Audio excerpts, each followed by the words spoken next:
Oke baik, teman-teman di sini siapa sih yang nggak kenal panda? Ya pasti semua kenal yang namanya hewan panda. Nah, panda ini merupakan mamalia dari keluarga beruang. Hewan ini berasal dari Tiongkok yang memiliki ciri warna bulu hitam serta putih. Namun sayangnya panda saat ini statusnya hampir punah atau rentan. Nah, di sini saya akan menjelaskan status dari hampir punahnya hewan panda ini berdasarkan Pusat Konservasi dari IUCN. Oke baik, kita masuk ke slide PPT saya, yaitu di sini ada panda raksasa yang bernama Latin Ailuropoda melaloinca. Nah, untuk taksonominya yaitu kingdomnya dari Animalia, kemudian phylumnya Chordata, kelasnya hewan mamalia, kemudian ordonya Carnivora, serta familinya adalah Ursidae. Kita masuk ke catatan taksonomi.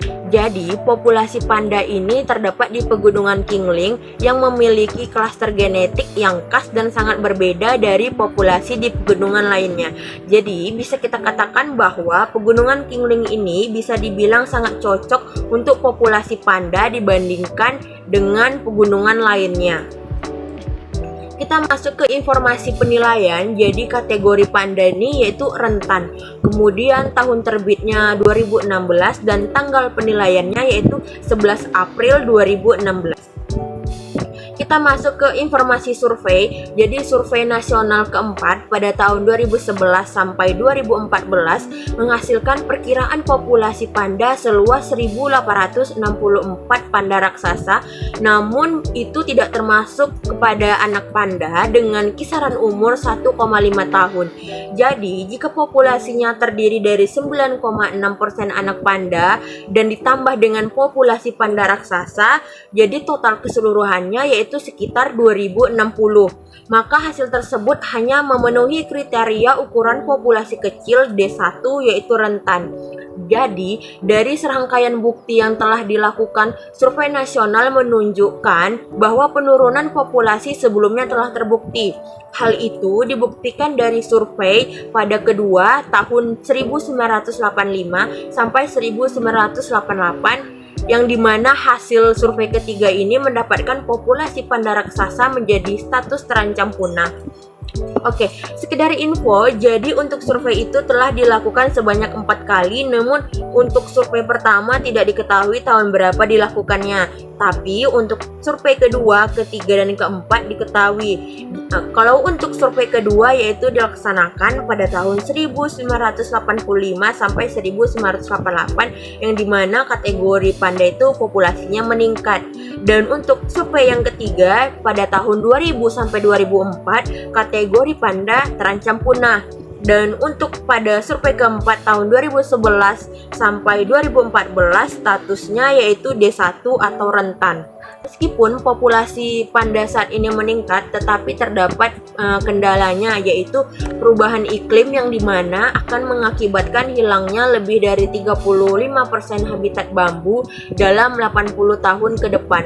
Hal ini akan berakibat pula pada populasi panda menurun.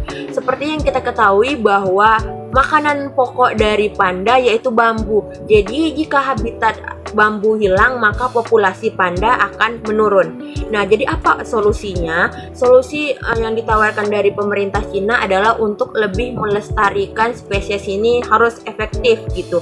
Jadi panda raksasa ini akan tetap menjadi spesies yang bergantung pada konservasi di masa yang akan datang. Kita masuk ke informasi rentang geografis. Jadi populasi panda ini pernah tersebar luas di seluruh Cina Selatan dan sejauh utara Beijing dan selatan ke Asia Tenggara. Penyebaran panda sekarang terbatas pada ekstremitas barat, sebelumnya di provinsi Sichuan, Shanxi, dan Gansu. Namun, populasi panda pada saat ini sangat terbatas pada pegunungan karena telah diubah oleh aktivitas manusia. Cina kehilangan kurang lebih dari 30% hutannya yang berakibat pula penurunan dari populasi panda. Selanjutnya kita masuk ke informasi habitat dan ekologi.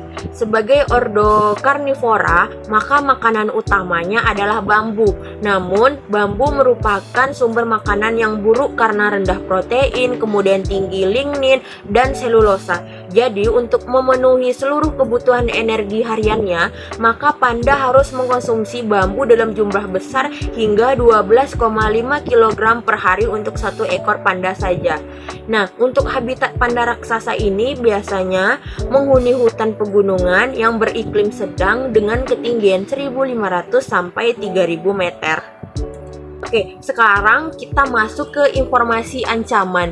Jadi, ada beberapa ancaman terhadap populasi panda. Ancaman utamanya yaitu yang dihadapi populasi panda ini efek dari berkelanjutan hilangnya habitat sebelumnya yang mengakibatkan habitat panda sangat terfragmentasi dalam jumlah banyak kasus, populasi kecil dan terisolasi. Dan untuk ancaman lainnya yaitu perubahan iklim pada habitat panda yang di masa akan datang dengan perkiraan hilangnya habitat bambu berkisar antara 37% hingga 100% pada akhir abad ini. Kita masuk ke informasi tindakan konservasi. Jadi, ada beberapa tindakan konservasi yang sudah dilakukan. Yang pertama yaitu proyek konservasi nasional untuk panda raksasa dan habitatnya pada tahun 1992. Nah, ini menyusun rencana induk konservasi panda dan membentuk yang namanya yaitu sistem cagar panda. Nah, pada saat ini cagar panda telah berkembang menjadi 67 cagar. Nah, untuk tindakan lainnya yaitu diarahkan pada masalah konservasinya yang lebih luas, juga menguntungkan panda. Nah, program tersebut adalah melarang penebangan di sebagian besar hutan di habitat panda, sehingga memperlambat degradasi habitat. Sekian yang sudah saya jelaskan di slide PPT saya, semoga bermanfaat.